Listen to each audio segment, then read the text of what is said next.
Hello everybody and welcome back to a brand new episode of NASCAR Heat for Career Mode. I hope you're all having a great day today. We go to both Road America and Darlington here for the Xfinity Series. Road America, the last road course race before the playoffs start. Obviously, we do have one road course in the playoffs, but this is the last road course of the regular season now, as we would not be starting up towards the front. We had actually got sent to the back for the start of this race there. As you see Christopher Bell on the pole as we get ready to go green here today at Road America. So hopefully we can come out of here with a strong result now as we get ready to go green here at Road America.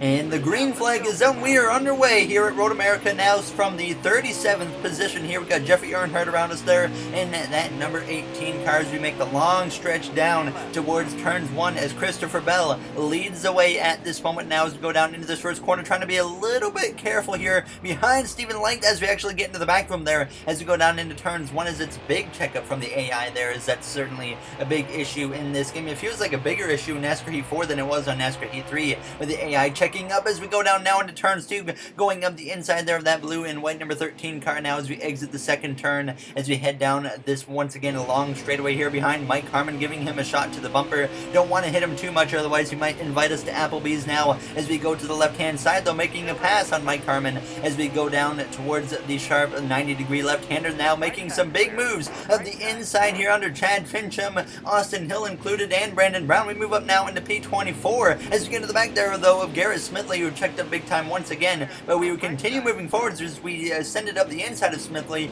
and Ryan Sieg now as we come through out of the left-hander, heading down towards the right carousel now, towards the last portion or the last half of this course here at Road America. I'm on 25% race, but it's only a 2-lap stage, so very short. Obviously this is a really long track, so there's not a lot of laps now as we head down towards the little kink coming up here. We get past John Hunter Nemechek and now we went to P20, but there's trouble up ahead, and Greg Golding goes spinning on the exit of the little bend, and that's going to bring out a caution and end the first stage. Like I said, only 2-lap stages, even though it is a 25% race. Chase Briscoe gets the stage victory. We would not have to come to the pit lane, so we would stay out and get ready to go back green here for the start of the second stage here at Road America. So we started in the back and now up to P19 for the start of the second stage here at Road America's green flag is back out, and stage 2 is now underway. Greg Golding right beside us there as he had some quite heavy damage on the front of that car. It looks like, I'm not quite sure how he caused that crash. It looks like maybe he just got into the back of someone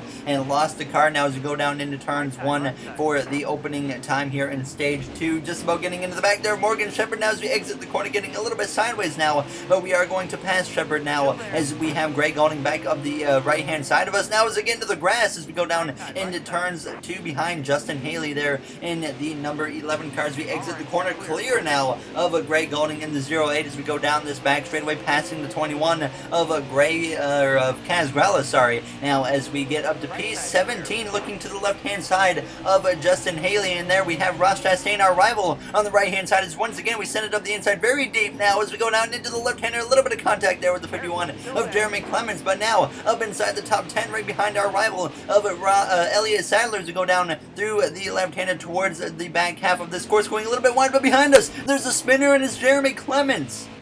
And that's going to bring out a caution again and end stage 2 early, just like stage 1 was ended early. So very short stages here now, as this would set us up for the third and final stage. We would come to the pit lane to put some fuel in the car. We would not have to take any tires, but we did have some damage on the car, so I decided to repair that. And we dropped down all the way to the mid-30s, but so did all the other front runners, because a bunch of drivers in the back stayed out, including Jeremy Clements, the driver that just wrecked. He has stayed out, and he is now leading this race as the third stage is underway here at Road America.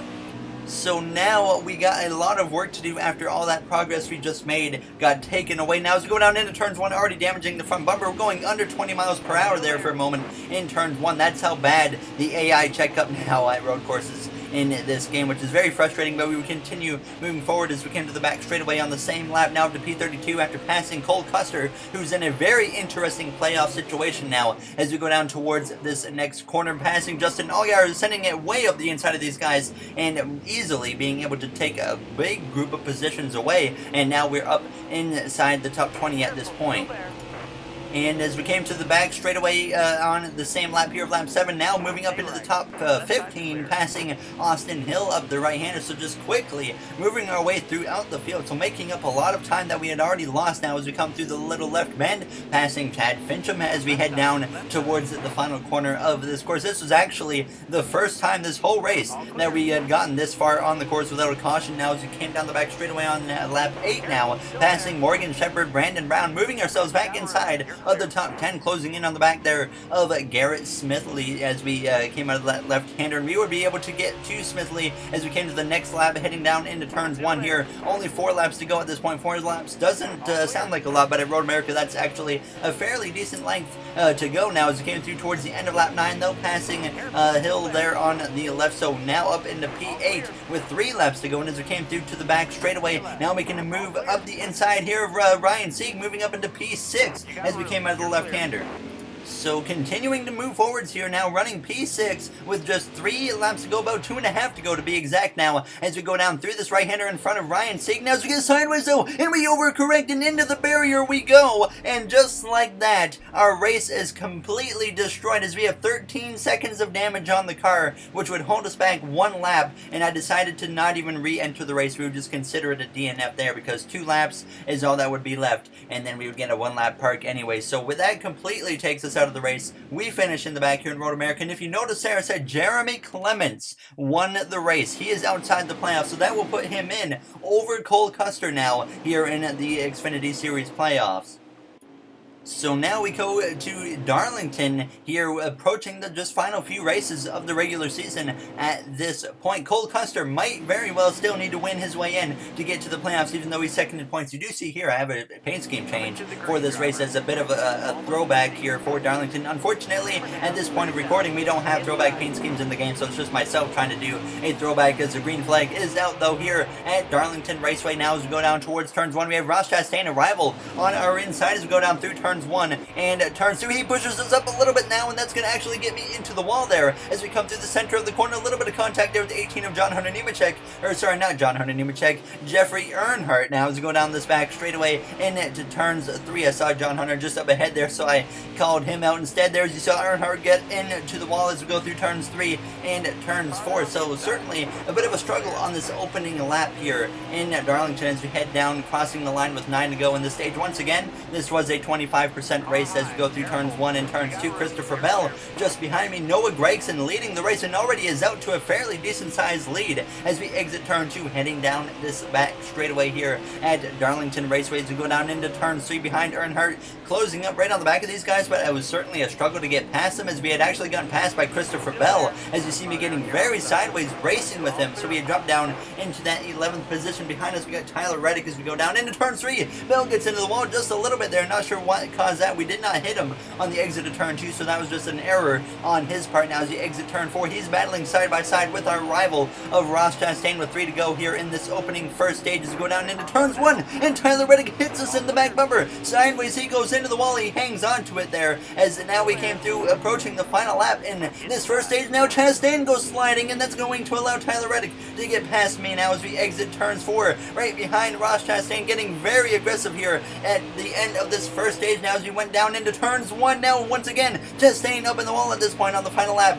in the first stage. We made a little bit of contact there with him as we exit turn 2, getting very physical here in Darlington as we go down this back straightaway. Clements and both Christopher Bell and Tyler Reddick all up ahead battling as we go down through turns 3 and turns 4 for the final time here in this first stage. Now as we will exit turn 4 down the front straightaway, we're going to come through to cross the line just in front of our rival of Ross Chastain to get P11 here in stage 1. I certainly know that we had a car that was more capable of running up further, but we just couldn't quite get that track position, and track position was really important in this race. So now we come to stage 2 here in Darlington. We gain 2 positions on the pit stop between stage 1 and stage 2. So now we go from P11 to P9 as the green flag is out 10 laps here in the second stage at Darlington as we go down through turns 1 and turns 2 for the first time in this second stage on the inside of Christopher Bell.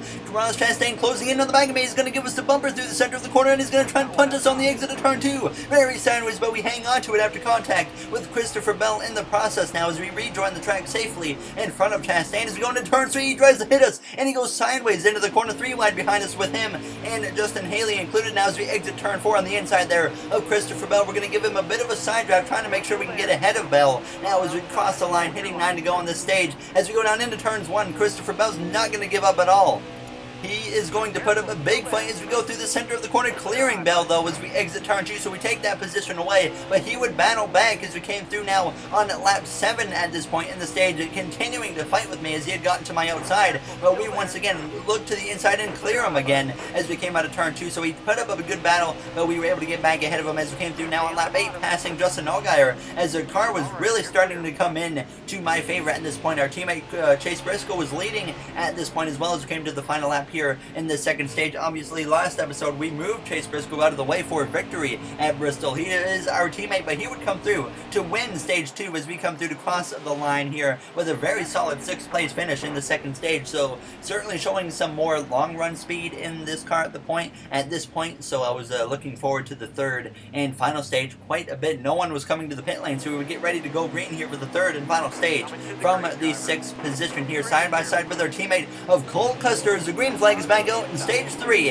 is underway here at Darlington Raceway. Cole Custer is in a very interesting point situation. He sits P2 right now in the point standings, but he pretty much is going to be either needing to win to get in, or he's going to have to hope that one of the winners falls out to the top 20. So it's going to be very close for him now as we exit turn 2, just about getting into the wall sideways on the exit of the corner behind Christopher Bell. He put up a very good fight with us earlier. Now as we go down into turns 3 and turns 4, so I was certainly expecting nothing less from Christopher Bell this time around. Now as we exit turn 4, heading down this front straightaway to complete the first lap here in the third and final stages. Bell looks to the inside of Ryan Sieg as we go down through turns 1 and turns 2. Briscoe continuing to lead the way over second place, who now belongs to the 1 car of Mike Lynette. Now as we exit turn 2, getting past Sieg and looking now to the inside of Christopher Bell as we go down this back straightaway towards turn 3, approaching 11 to go here in Darlington at this point. Still side by side with Christopher Bell. Like I said, I expected him to put up one heck of a battle, and sure enough, he is certainly not going to let off now as we give him a little bit of a side draft down this front straightaway. 11 laps to go here in Darlington as we go down into turns 1 at this point. We continued battling now as they actually came through to turns 3 and turns 4 now on lap 29, approaching 10 to go. Myself and Bell still side by side as we cross the line. A great battle here with Christopher Bell with 10 laps to go as we go down into turns 1 and turns 2. A little bit of contact there made fender to fender, door to door with myself and Christopher Bell as we come through the center of the corner on the exit of turn 2 sideways, but we hang on to it and we're almost clear of Christopher Bell as we go down into turn 3, and there we are, clear now of the 20 of Christopher Bell as we go down through turns 3 and turns 4. So now we will be able to pull away and start to try and close in on the cars up ahead. Chase Briscoe still was leading at this point, Custer running P5, and Tyler Reddick was really starting to close the gap on me at this point here in the final moments of this race as he would get to the back bumper of me as we came through now with 3 laps to go, going a little bit sideways through turns 1 and turns 2, and now we get once again the car steps out, and that allows Reddick to my inside as we get into the wall there on the exit of turn 2, and that allows Reddick to just drive right on away here as we would come through now to the final lap at this point here. Just a few laps later, the tire icon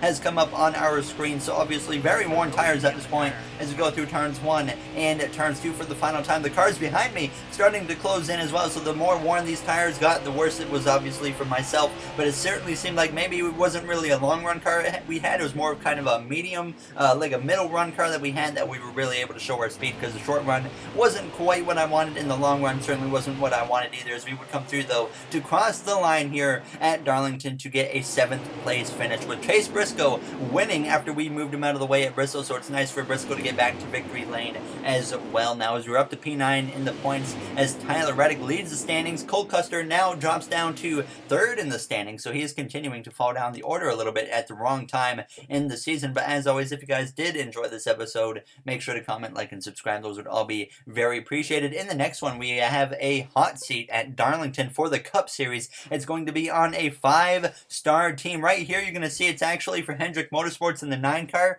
but it's not going to be that car because I stopped recording at this point, and then I would obviously reload the game back up, and when you do that, it switches the car. So we're going to have a different car when the next episode comes around, but there's the point standings one final time, and Cole Custer currently the last car in, and I can confirm he's actually only in by 1 point right now, so it's going to get interesting. So I'll see you guys in the next one. Thank you for watching, everybody, and have yourselves a great day.